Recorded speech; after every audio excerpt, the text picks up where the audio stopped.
as we get closer and closer to election day, and to be honest, no one really knows where that is, but it's at least not a week ago, and we're moving into the future. So it's time to take things a little bit more seriously, day by day. It was just a weird way of saying it. Sorry, brain fart.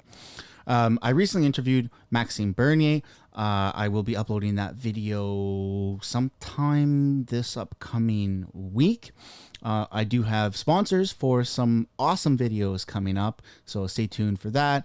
But, you know, I've done a really good job of promoting Pierre Poilievre, right? He's a very likable guy.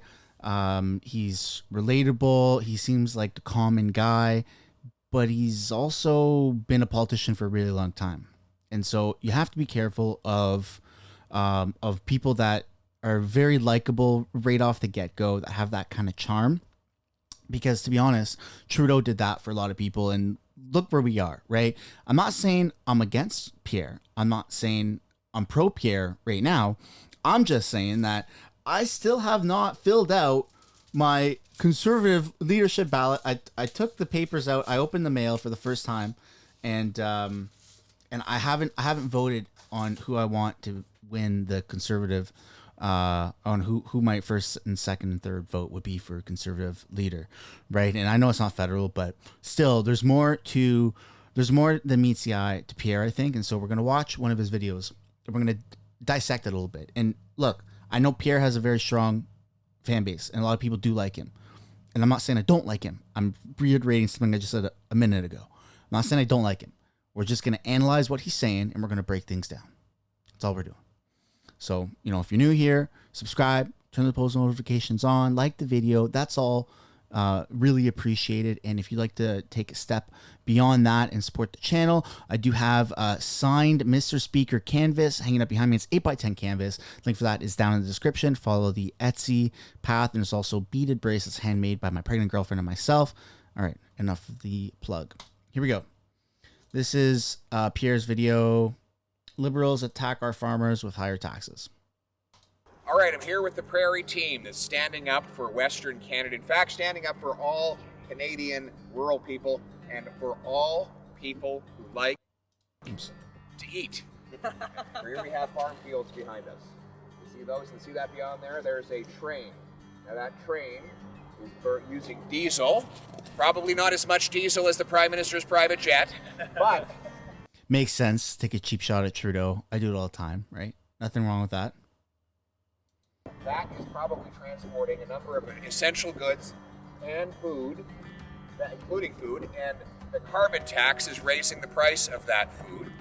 But there in the fields, you have crops growing that are going to face new penalties. Tell us about it, Shadow Minister of Agriculture. Well, you've got a great field of canola back there that is probably going to have a great yield, a great year this year, growing season. Yeah. But So one thing about the music is it adds a sense of urgency. Do you hear the beat?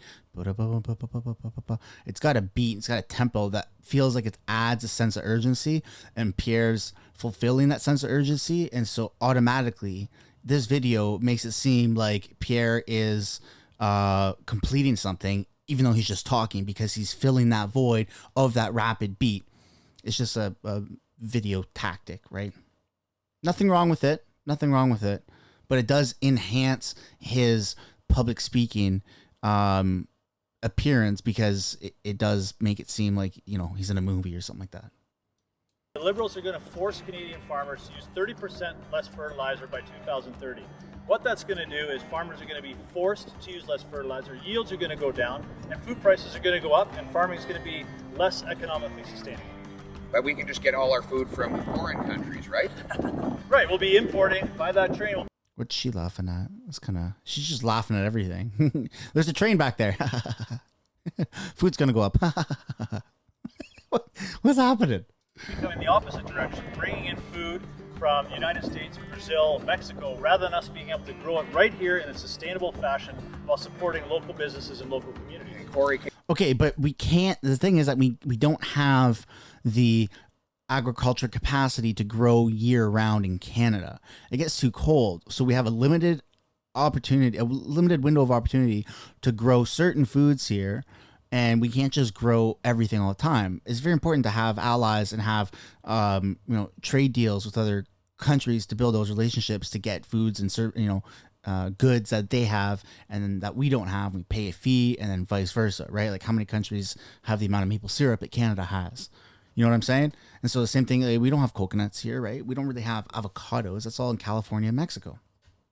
Can your Saskatoon constituents afford higher food prices right now? We can't afford higher prices. We're suffering with high prices of fuel, food, everything is up. People can't afford food anymore.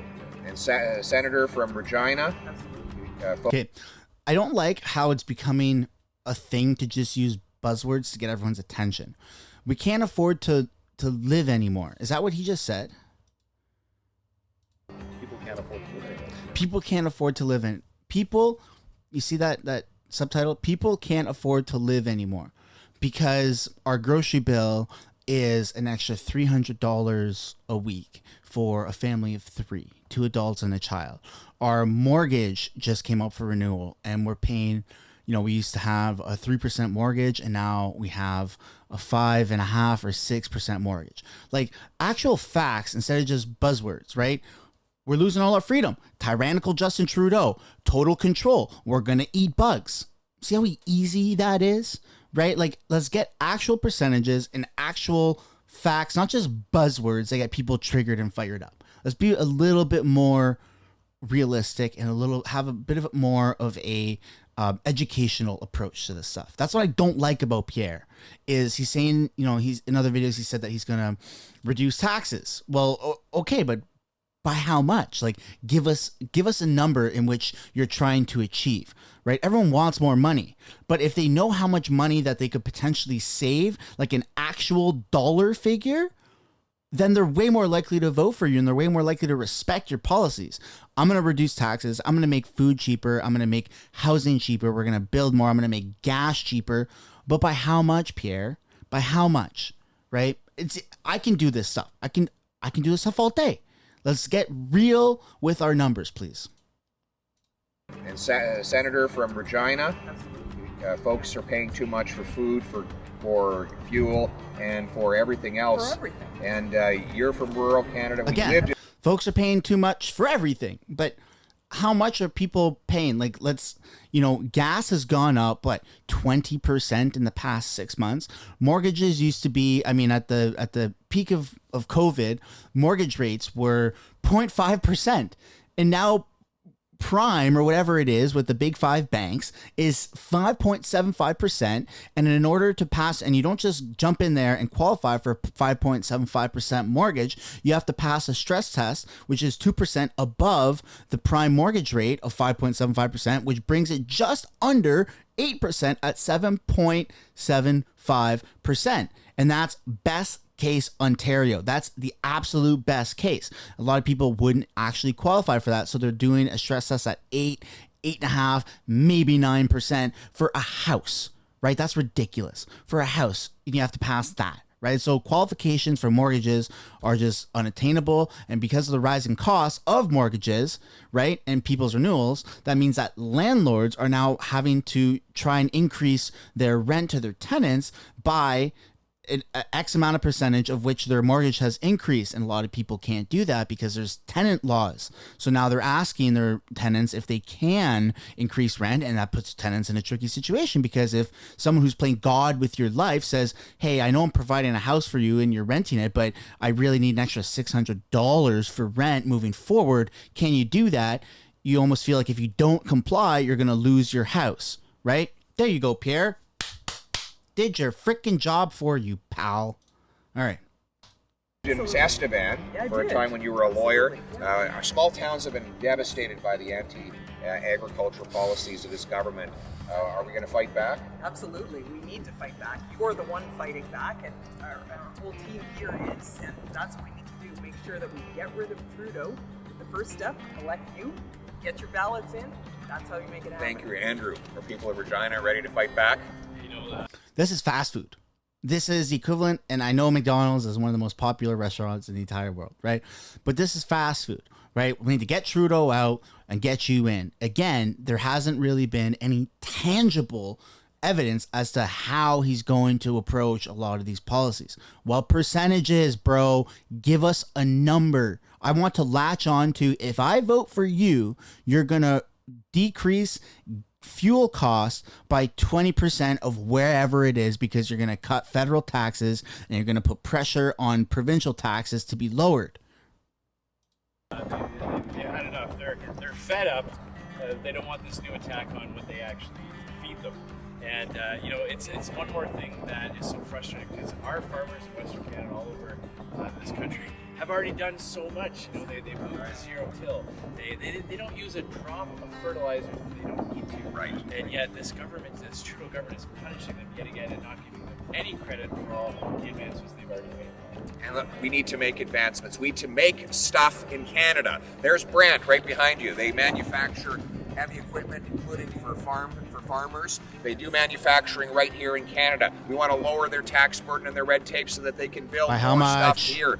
We want to make it possible for our farmers to grow more food on a smaller land mass with a smaller environmental footprint, so that our people can eat Canadian food, and we can not only feed ourselves but be the breadbasket of the nation. We need low energy taxes so we can move our goods around across our train tracks, our highways, and in every other mode of transportation. Instead of creating cash, we're going to create more of what cash buys, grow more food, build more homes, manufacture more machinery, and make Canada the strongest place, the best place to earn an inflation-proof paycheck. Take back control of your life.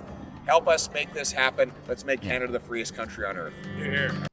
Right. So a lot of buzzwords. I'm not against what Pierre is saying. In fact, I more part of me wants all of it to come true, wants lower fuel prices, wants for Canada to be the freest country on earth, right? But what does that mean to be the freest country on earth? Do you not want to have any alliance with NATO, with the UN? Do you want to stop a lot of trade deals or prevent or reduce a lot of trade deals with other countries because you want everything to happen here, and you want, you know, more plants to happen, more manufacturing, more production to come to Canada? But haven't people tried that in the past, right? Like I want actual numbers and statistics. I don't want buzzwords like make Canada the freest country. We're going to reduce your taxes. We're going to help farmers grow and scale, and you're going to take home a bigger paycheck. Everyone can say that. Anyone can say that. People have been saying that. It gets people amped up because Trudeau is doing the opposite, right? He's increased the cost of living.